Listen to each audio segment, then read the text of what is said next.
ქედის სამხრეთ-დასავლეთით თბილისიდან 35 კილომეტრის დაშორებით სოფელი პატარძეული მდებარეობს. ის კახეთის რაიონში ერთ-ერთი ძირძველი და თვალსაჩინო სოფელია, რომელიც ისტორიულ წყაროებში ჯერ კიდევ მე-12 საუკუნეში მოიხსენიეს.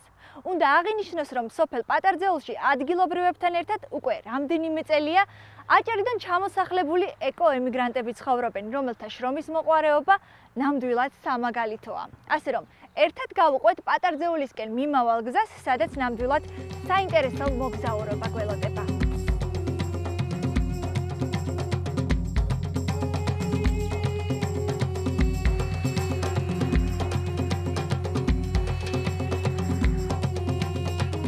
სოფელი პატარძეული ზღვის დონიდან 800 მეტრ სიმაღლეზე მდებარეობს და პატარძეულის თემს მიეკუთვნება.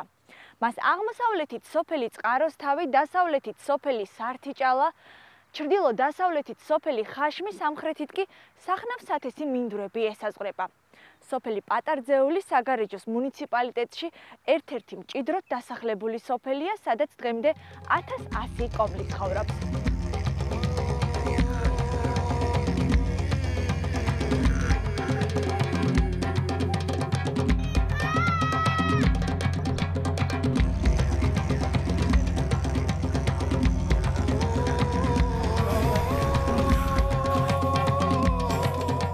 ეს იყო სამეფო სოფელი. პატარძეულში ბატონი არასოდეს არ ყოფილა. მეფეებს ეკუთვნოდა ეს სოფელი და პატარა ძეს და იმიტომ არის ეს სახელი წარმომდგარი, რომ პატარა ძისეულიო, ესე იგი პატარა ძისეული. მატიანეში პირველად მე-14 საუკუნიდან იხსენიება.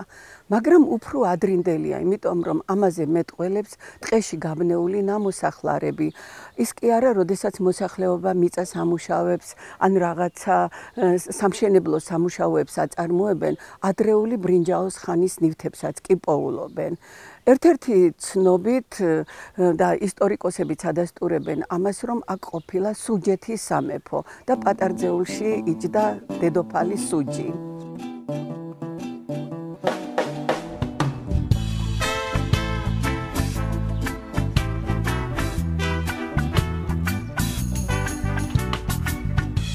პატარძეული საკმაოდ დიდი სოფელია, ცხოვრობს დაახლოებით 1100 კომლამდე. ყველაზე დიდი გვარია უსტიეშვილები. არის მრავალრიცხოვანი გვარია. არიან ზუკაკიშვილები, უნავქოშვილები, ლაფერიშვილები, გიუნაშვილები. აგრეთვე პატარძეული ძირითადად ცხოვრობს მესაქონლეობით. უფრო ნაკლებად მიწათმოქმედებით, იმიტომ რომ ჩვენთან ცოტა მწირია ნიადაგები. აქვე არის ასევე აჭალის მოსახლეობა. უკვე დიდი ხანია ჩამოსახლებულია, მაგრამ პატარძეულის და აჭალის მოსახლეობა ისე შესისხორცდა ერთმანეთთან, რომ ვერც ვთქვი წარმოგვიდგენია უკვე, რომ ეს ხალხი მოსულია. არიან ძალიან თბილი ხალხი. და არის ერთი გუნდი. ძალიან ერთმანეთთან თანადგომა აქვთ. და თუ რამეა საკეთებელი, ძირითადად ერთად აკეთებენ.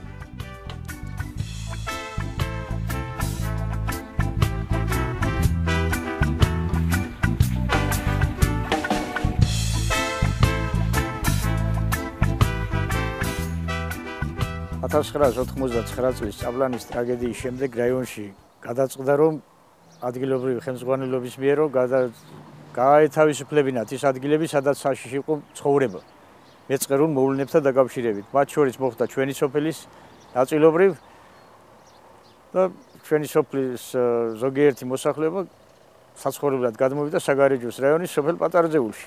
როგორც აი მე ბავშვობა გავატარებ ხულოს რაიონში, ისე მოხუცებულობას ვატარებ უკვე კახეთში, პატარძეულში და ერთიც და მეორეც უკვე ჯაჭვით არის გადამული ერთმანეთს.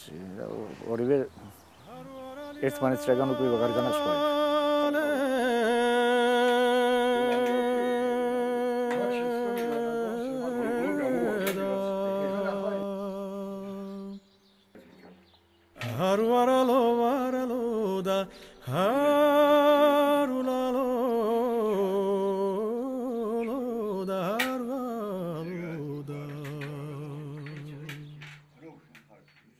Gastie xaro gastie satsaga tendeba boda Haruaralo da harulalo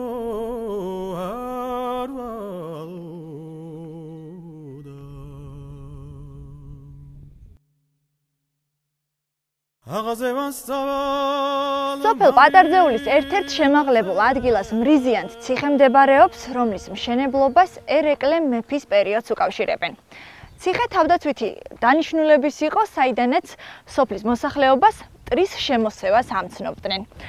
თუ აქამდე ციხის ნახვა მხოლოდ გარეგნულად შეგეძლოთ, გასულ წელს ციხესიმაგრეს რესტავრირება ჩაუტარდა და დღეს აი ამ კიბის საშუალებით შეიძლება ციხის შიგნითაც შესვლა. ასე რომ დავათვალიეროთ ციხესიმაგრე.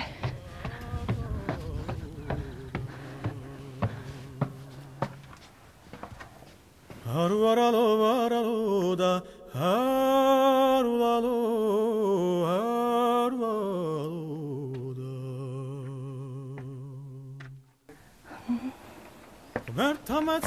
ამოვახციე ბოლო სართულზე, სწორედ ეს იყო ის ადგილი, საიდანაც მთელი სოფელი კონტროლდებოდა და მართლაც აქედან უმშვენიერესი პატარძლეულის ხედი იშლება, საიდანაც მთელი სოფლის ძალიან კარგად დანახვაა შესაძლებელი. თორემ ყელთამდე ამევსო ცოლშვილი ცოდობრალი თარულალოდა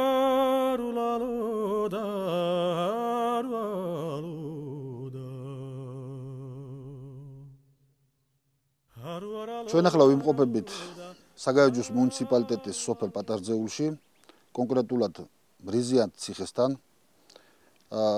ეს ამ ციხის აგების ისტორია დაკავშირებული არის მებრძოლ კაცთან, ღრუბელა ფიცხელაურთან, რომელიც მთიულეთიდან გახდათ ჩამოსული. ეს ადამიანი იყო ძალიან დიდი პატრიოტი, ერეკლე მეორეს არაერთხელ ახლდა მტერთა ბრძოლაში და ამ კაცმა შეამჩნია ერთი რამ, რომ აუცილებლად მეფის ჯარის საჭიროებისთვის, სოფლის საჭიროებისთვის საჭირო იყო ციხის აგება. და მან თვითონ გააკეთა ამ ციხის მშენებლობის ორგანიზება, რა თქმა უნდა, ამ ყველაფერს აცნობებდა თავის დროს ერეკლე მეორეს. ციხის აგება უკავშირდება მე-18 საუკუნის 80-იან, 90-იან წლებს, რა თქმა უნდა, ის ერთ დღეში ვერ აიგებოდა. თვითონ სახელწოდებას რაც შეეხება მრიზია ერქვა თავად ამ პიროვნებას, ღრუბელა ფიცხელაურს, რომელიც ძალიან სერიოზული, ხაზგასმით სერიოზული პიროვნება გახდა და გამომდინარე საქართველოს იმდროინდელი მდგომარეობიდან დაფიქრებული, დაღონებული დადიოდა და ამრიზულია, როგორი ამრიზული დადისოდა, აქედან მომდინარეობს ამ კაცის ზედმეტსახელი და აქედან მომდინარეობს ციხის სახელწოდებაც. სხვადასხვა ოჯახის წევრებიც დაკარგა მტერთა ბრძოლაში ღრუბელა ფიცხელაურმა და მთელი ცხოვრება შემდეგ სხვადასხვა ლეგენდა შეიქმნა ღრუბელა ფიცხელაურზე და მან დარჩენილი ცხოვრება გაატარა მარტოობაში.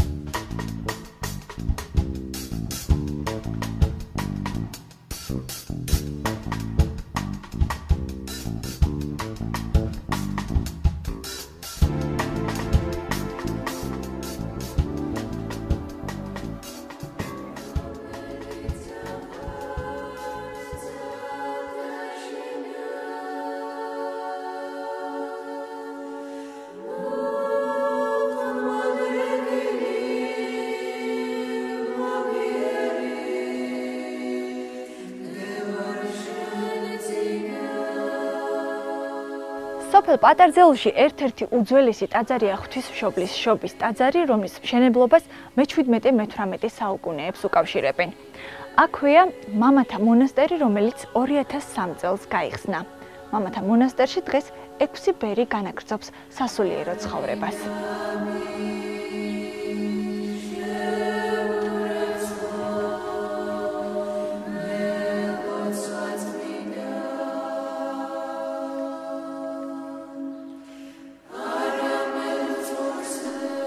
ეს ტაძარი აშენებულია მე-19 საუკუნის დასაწყისში სოფლის შემოწირულობებით ააშენა კირითხურო პარასკევა ქრისტეფოროვმა ბერძენია ის წარმოშობით. ბერძენი იყო, აქ სახლობენ, დღეს იმისი წინაპრები გიორგაძეები არიან და აქ ცხოვრობენ. აი გვერდით პატარა შენობა რომ არის, ის უფრო ძველია დაახლოებით მე-7 საუკუნის არის, როგორც გვითხრეს ჩვენ არქიტექტორებმა და ღვთისმშობლის სახელობისაა. არ მოქმედებს, დღეს ეს ეკლესია მოქმედია, ამოქმედა 1991 წლიდან. ამ ეკლესიის ეზოში დაკრძალულია გიორგი ლეონიძის მამა ნიკოლოზ ლეონიძე, რომელიც იყო ამ ეკლესიის მოძღვარი.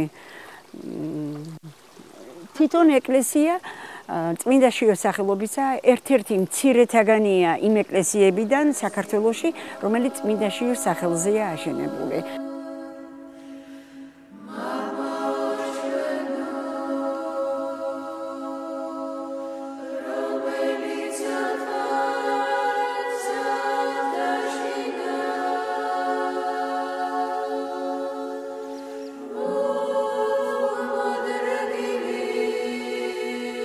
ამათა მონასტერი ეგენი აღდგენილი არის და მოქმედია და მინერობს წირვა ლოცვა მამაინ ცხოვრებენ შიგადის მამათა პატარძეულებს ყველაზე იამაყება სოფლელობა პატარძეულელობა ეს გიორგი ლეონიძის სოფელია გიორგი ლეონიძე იყო აჭარიდან ლეონიძე ბიქდარიან და მისი მამა რომელიც აჭარაში იყო დაბადებული აქ არის დასაფლავებული აი ამ ადგილას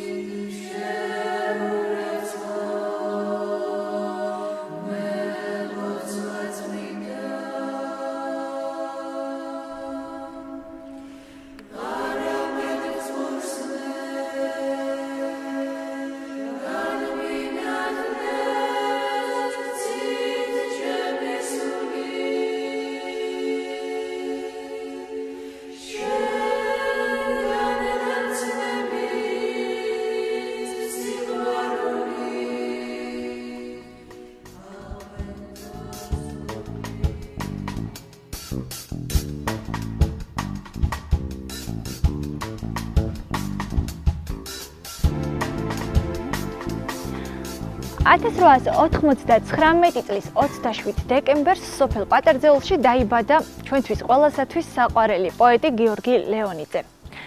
მისი პირველი ლექსები ჟურნალ გაზეთებში 1911 წლიდან გამოჩნდა. მის კალამს უამრავი ლექსი და მოთხრობა უკავშირდება, რომელიც მსოფლიოს სხვადასხვა ენაზე გადაითარგმნა. დღეს სოფელ პატარძეულში გიორგი ლეონიძის სახელობის სახლ-მუზეუმი გვხვდება, რომელიც თითქმის 50 წელია აქ მოსულ სტუმარს გულგრილს ვერ ტოვებს.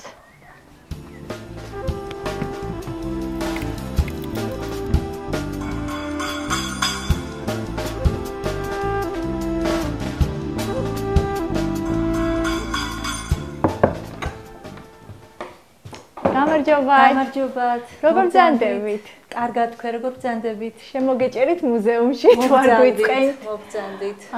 ჩვენ ვიმყოფებით სოფელ პატარძეულში და შესაბამისად არ შეგვეძლო გვერდი აკვევლო და არ მოვსულიყავით და არ გსტუმრებოდით გიორგის ლეონიძის სახელობის მუზეუმში. ხომ დაგვათვალიერებინებთ? დიახ. მოგვიყევით აბა, ეს არის ერთ-ერთი ოთახი, სადაც პოეტი დაიბადა 1899 წლის 27 დეკემბერს. ამ ოთახში ყველა ნივთი ისევია შემორჩენილი, როგორც სიცოცხლის წლებში ყოფილა, სიცოცხლის დროს ყოფილა. ეს კარადა იმ დროისათვის ჭურჭლის შესანახი ყოფილა. კამოდი წიგნების შესანახი, ლამპაც არის ოჯახის დროინდელი. ანუ ყველაფერი თავის დროზე რაც იყო, უძველესი სამოვარია. ეს ოთახი საწოლის როლს ასრულებდა. აქ მთელი ოჯახი იწინებდა. ბოლოს დედა წვებოდაო, ამბობს პოეტი. ეს ხალიჩა გიორგი ლეონიძის დედას ხელით მოუქსოვია. თვითონ პოეტსაც დიდი წვლილი მიუძღვის ხალიჩის ქსოვაში. პატარობისას შეაგროვებდა თანატოლ მეგობრებს. დედას ტყეში მიჰყვებოდა.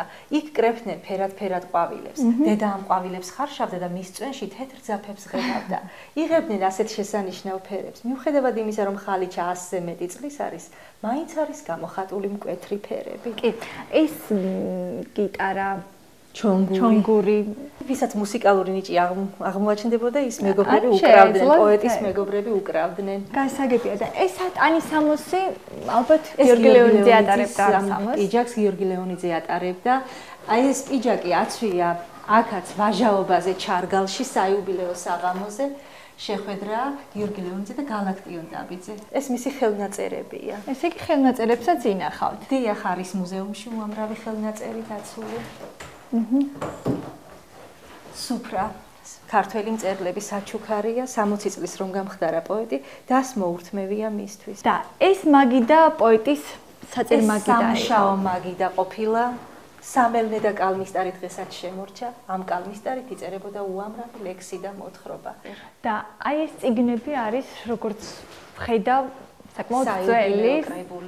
აი ეს უძველესი წიგნები, რითაც გიორგი ლეონიძე და მისი კაცმები ხელმძღვანელობდნენ. და მამის მიერ დანატოვარი ბიბლიოთეკა იყო საკმაოდ მნიშვნელოვანი. აი იმ ბიბლიოთეკიდან არის ეს წიგნები წარმოდგენილი, მნიშვნელოვანი წიგნები. ამას რა აწერია? ეს არის საჩუქარი. 1962 წელს ქობულეთის სკოლა სტუმრობდა გიორგი ლეონიძე და მოსწავლეებს მოურთმევიათ. მისთვის და ეს საჩუქარი დღესაც არის მუზეუმში შემორჩენილი. მე ბევრ დროს არ წაგართმევთ, ძალიან გამიხარდა რომ მიმასპინძლეთ, დამათვალიერებინეთ ეს ულამაზესი მუზეუმი. მიხარია რომ გიორგი ლეონიძის სახელობის ეს მუზეუმი წლებია, ასე კარგად ფუნქციონირებს. გისურვებთ ბევრ ვიზიტორს და საინტერესო მადლობა ამბების მოყოლას. კარგად ბრძანდებოდეთ. მადლობა.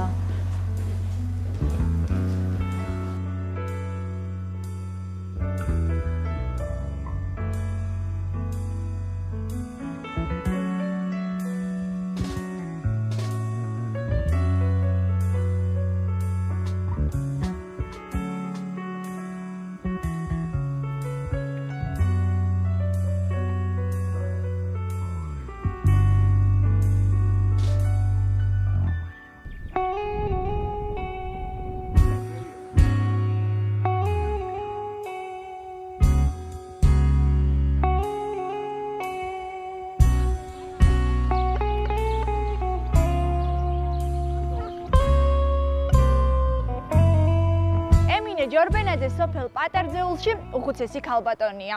ის კახეთში სოფელ ძირკვაძეებიდან 25 წლის წინ გადმოსახლდა. 98 წლის ემინე ბებო დღემდე მხნეთ გამოიყურება, არ ატარებს სათვალეს და ცდილობს წინაპრების ნასწავლი ტრადიციები თაობებს შეუნარჩუნოს. გამარჯობა ბებო! როგორ ბრძანდებით? მადლობთ, კარგად, მიბიათ ხომ არა მიშავს. ხომ შეიძლება რომ მოგიჯდეთ გვერდით? როგორ მება? მოგიჯდებით გვერდით. მომიძახი რომ არ მეცმი ძალიან კარგი იქნება. რა შურები ბებო, როგორ ახართ? რას გსოვთ? რას აკეთებთ ახლა? წინებს გსოვ, ჯემბრებს გსოვ, რა ვიცი, ამითანებს სხვა ახალგაზრდა რომ ვიყავ ყველაფერს ვაკეთებდი რა, ახლა ამითანებს ვაკეთებ. ბებო, მოგვიყევი აბა, თქვენ გადმოსახლდით ძირკვაძეებიდან, ხო, ხულოდან? ხო. რამდენი წლის გათხოვდი? 19 წლის ვიყავ, მეოცეში ჩავდე, გავთხოვდი, ადრე არ გავთხოვდა. რატომ ბებო, არ ყავდა მთხოვნელი? ადრე თხოვდებოდი, მაგრამ მე დედაჩემ არ გამათხოვა. ქმარი მეძობელი იყო ჩემი. მეძობელს უდადი ძალიან, მე არც ისე ძალიან სულ მე რა ვიცი. ანუ მეზობლები იყავით? ხო. და ვინც სხვა დამაპირებდა იმას ეცოდა აშინებდა მოკლავო რომ ვითხოვოთ. რა მაგარი ბიჭი ყოფილა. მზითვში რა წაიღე, მზითვში? მზითვში ბევრი არ წამიღია, იმიტომ რომ მაშინ არ იყო ძალიან გაჭირვება იყო. ერთი რაცა ლოგინი, ერთი ყათი რაცა მე რომ ჩემო თახში რომ მოვუდა და შკაფი ისინი გამატანა და ბევრი არ წამიღია. ბებო, მე თქვენ ჯანმრთელობას გისურვებთ, დღეგრძელობას გისურვებთ. აი 100 წლის იუბილეზე აუცილებლად გესტუმრებით ბათუმიდან. მადლობთ. ძალიან დიდი მადლობა, დაგემშვიდობებით. გავაგრძელებთ სოფლის დათვალიერებას. კარგად ბრძანდებოდეთ. კარგად.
28 წლის ჯონი თავართხილაძეს სოფელ პატარძეულში ყველა კარგად იცნობს. ის ახალგაზრდა გამომგონებელია, რომელმაც საქართველოს რკინიგზის მინი ანალოგი შექმნა. ეს ყველაფერი კი ბავშვობაში მატარებლის უსაზღვრო სიყვარულმა განაპირობა.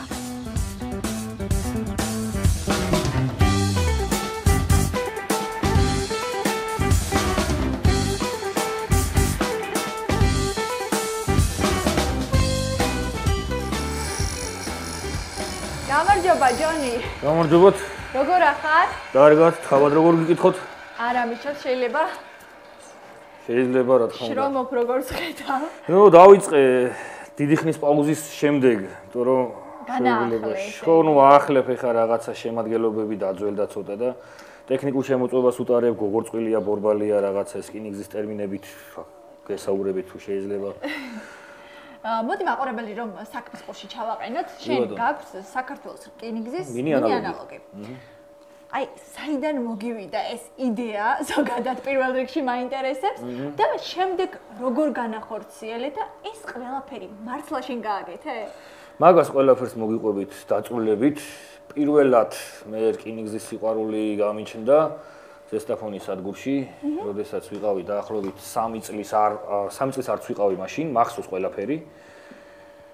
დედაჩემს და მამაჩემს გავეპარე მანქანიდან ჩუმად, დავინახე ეს მატარებელი მოდიოდა, იმ ელმავლის მოდელიც მახსოვს, იყო ველათი, ის მახსოვს ბავშვობაში, თვითონ დიზაინით მახსენდება ეხლა და ამ შემადგენლობამ რო გაიარა, იმდენი ანუ იმ ხელა სიძლიერის შთაბეჭდილება მოახდინა ჩემზე, რომ იმის მერე ვთქვი, რომ მე всё უნდა გამოვიდე რკინიგზელი.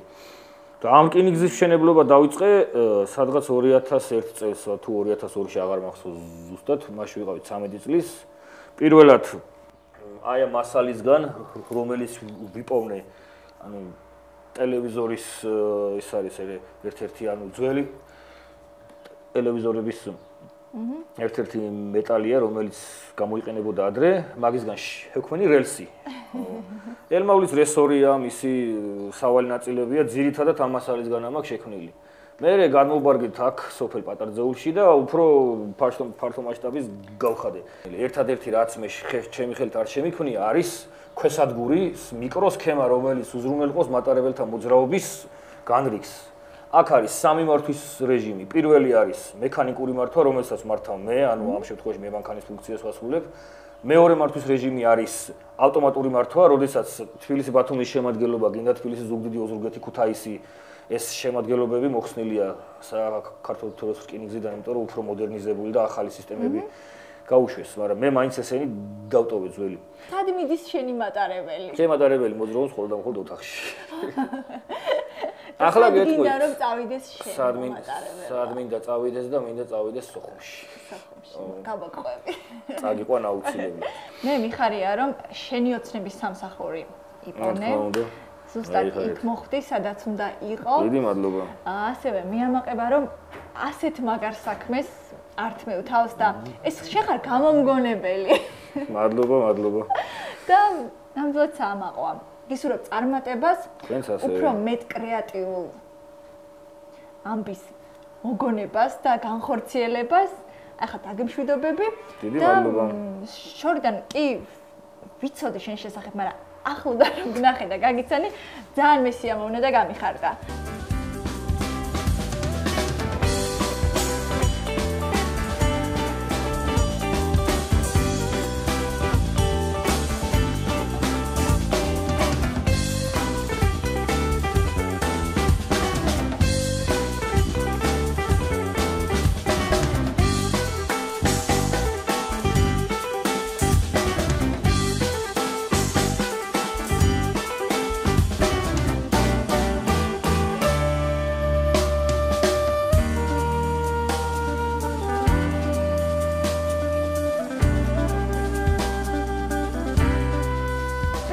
ზღვა სკოლის დამთავრების შემდეგ ბათუმში ჩასულმა ნახა. საზღვაო სანაოსნო სასწავლებლის დასრულებისთანავე ზღვა მისი ცხოვრების განუყოფელი ნაწილი გახდა. გიორგი უნაფქოშვილი სწორედ ის მეზღვაურია, რომელიც 40 წელზე მეტია საზღვაო ნივთებს და ექსპონატებს აგროვებს. პირველად გადაცემა ერთი დღე სოფლის ისტორიაში. მოგითხრობთ კახელ გემის კაპიტანზე, რომელმაც შუაგულ პატარძეულში საზღვაო მუზეუმი გახსნა.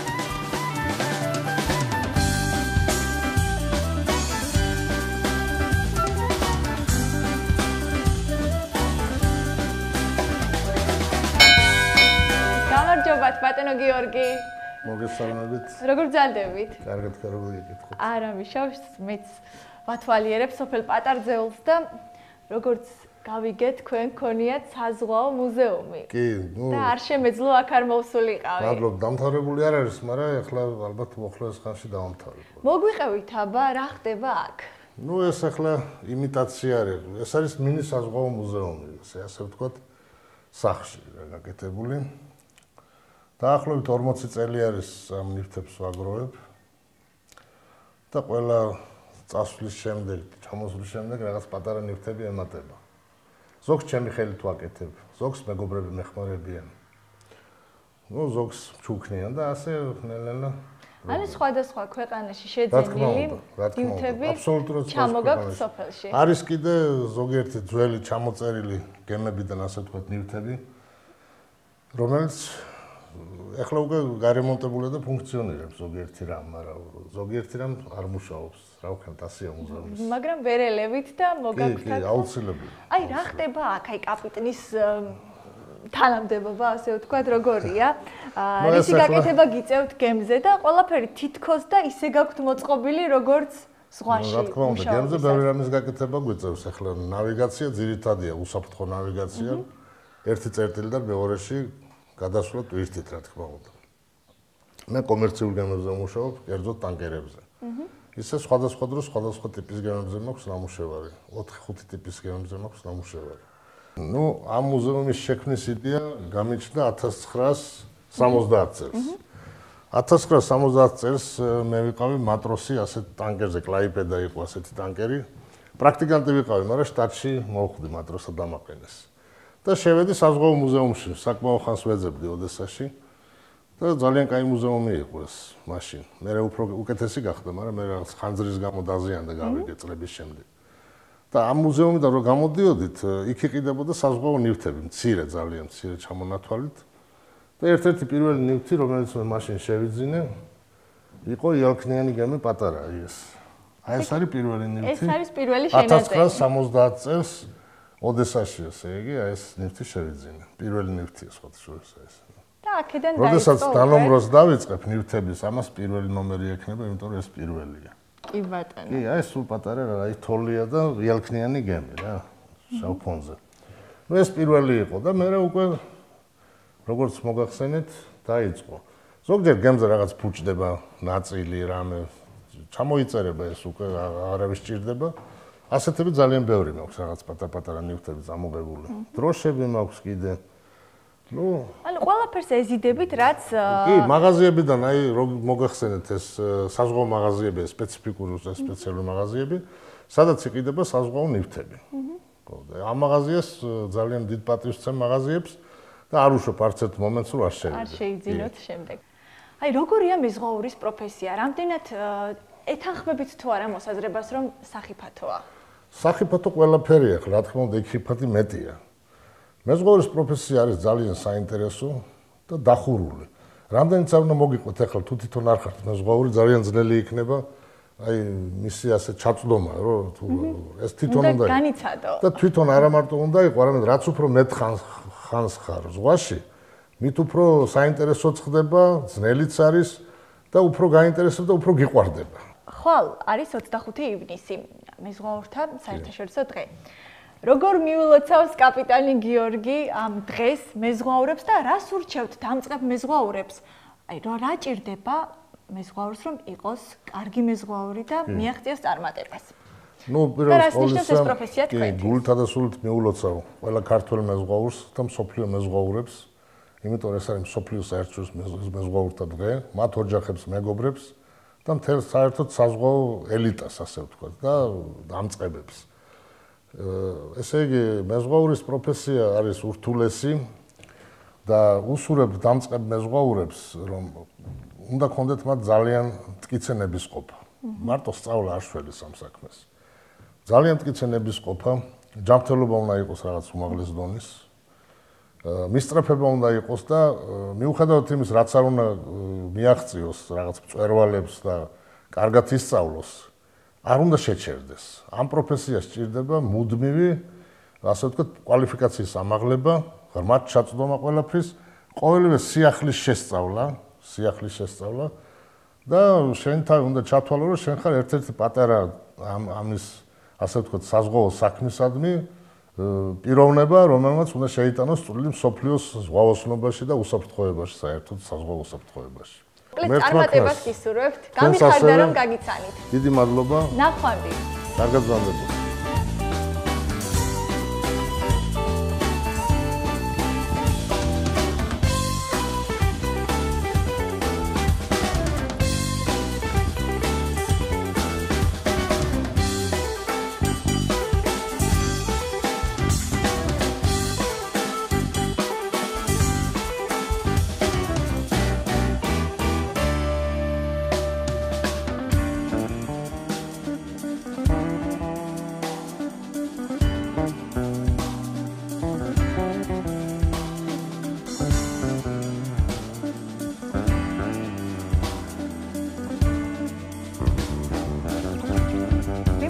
სოფელ პატარძეულში და ჩვენ არაერთხელ აღვნიშნეთ გადაცემის განმავლობაში, რომ ამ სოფელში კახელებთან ერთად ცხოვრობენ აჭარიდან გადმოსახლებული ეკოემიგრანტები. დღეს ჩვენ სწორედ ერთ-ერთ ოჯახში ვიმყოფებით და გადავწყვიტეთ ქალბატონ თინასთან ერთად მოგვემზადებინა ტრადიციული აჭარული კერძი, რომელსაც ყურუც ეძახიან მაღალმთიანეთში და ძალიან საინტერესოა ალბათ როგორი ყურუთი გამოგვივა შუაგულ კახეთში სოფელ პატარძეულში. ქალბატონო თინა, გითხარით, აბა როგორ ამზადებთ ყურუთს და რა ინგრედიენტები არის საჭირო ამისთვის? ყურუთისთვის საჭიროა ნაღები, ნადუღი, კარაქი და ფქვილი. დავიწყოთ როგორ უნდა დავიწყოთ, აბა ჯერ უნდა რა დავიწყოთ არის საჭირო? კარაქი უნდა გავადნოთ. ჯერ გადის კარაქი. და ჩემი ამზადებდა ამას.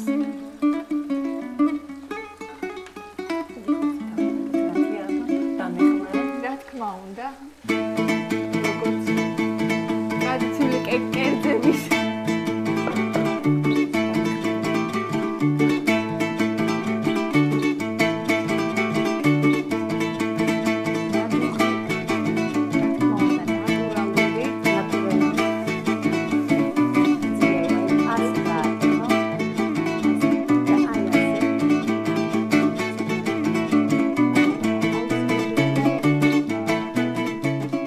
დავასრულეთ ყურუთის მომზადება, ასე რომ თუ თქვენ კახეთში, სოფელ პატარძეულში მოხვდებით და კახურ კერძებთან ერთად მოგინდებათ აჭარული ტრადიციული კერძების დაგემოვნება, აუცილებლად ესტუმრეთ ქალბატონ თინას და იცოდეთ, რომ ამას ნამდვილად არ ინანებთ.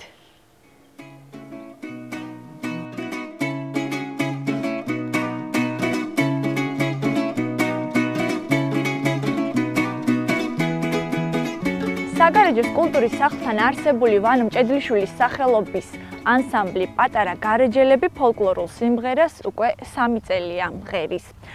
ანსამბლში საგარეჯოს მუნიციპალიტეტში მცხოვრები სხვადასხვა სოფლის ახალგაზრდები არიან გაწევრიანებული. მათ შორის არიან პატარძეულელი მოზარდები, რომლებიც ანსამბლში განსაკუთრებულ წარმატებას აღწევენ. გამარჯობა, ბავშვებო. როგორ ხართ? გაიხარეთ, არ ამიშავს. დავათვალიერე სოფელი პატარძეული ძალიან ლამაზი სოფელია. საგარეჯოს მუნიციპალიტეტი ზოგადად ძალიან ისტორიული და ლამაზი მხარეა და მაინტერესებს რას მეტყვის პატარძეულის მკვიდრი ნიჭიერი ახალგაზრდა მომღერალი. აი, რამდენი ხანია რაც მღერით, რამდენი ხანია რაც ამ ანსამბლში მოხვედით და დღემდე რა წარმატებას მიგიღწევიათ? სიმღერით ბავშვობიდანვე მღერი და ამ ანსამბლში დაახლოებით 3 წელია რაც მონაწილეობდა მღერი. ბავშვობიდანვე რა კი მღერი, აღმოვაჩინე ეს ნიჭი რომ მქონდა სმენა და გადავწყვიტე ჩემი ნიჭი უფრო გამივრცელებინა და მოვხდერიყავი ისეთ კარგ ანსამბლში როგორც არის პატარა გარეჯელები. ამიტომაც მივედი ამ ანსამბლში და შემდგომ უკვე მივყავი ამ საქმეს ხელს. ახლა რა შეგვისრულებთ თქვენს მეგობრებთან ერთად? დღეს შეგისრულებთ გარეკახურ მაყრულს. ძალიან კარგი, სიამოვნებით მოვისმენთ თქვენს მიერ შესრულებულ გარეკახურ მაყრულს. აბა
იყო ერთი დღე სოფელ პატარძეულში, რომელიც ჩვენ ერთად გავატარით. თუ თქვენ თვლით, რომ თქვენი სოფელი განსაკუთრებული ისტორიის მატარებელია, შემოგვიერთდით Facebook გვერდზე, მოგწერეთ თქვენი სოფლის ისტორია და ჩვენ თქვენთან აუცილებლად ჩამოვალთ.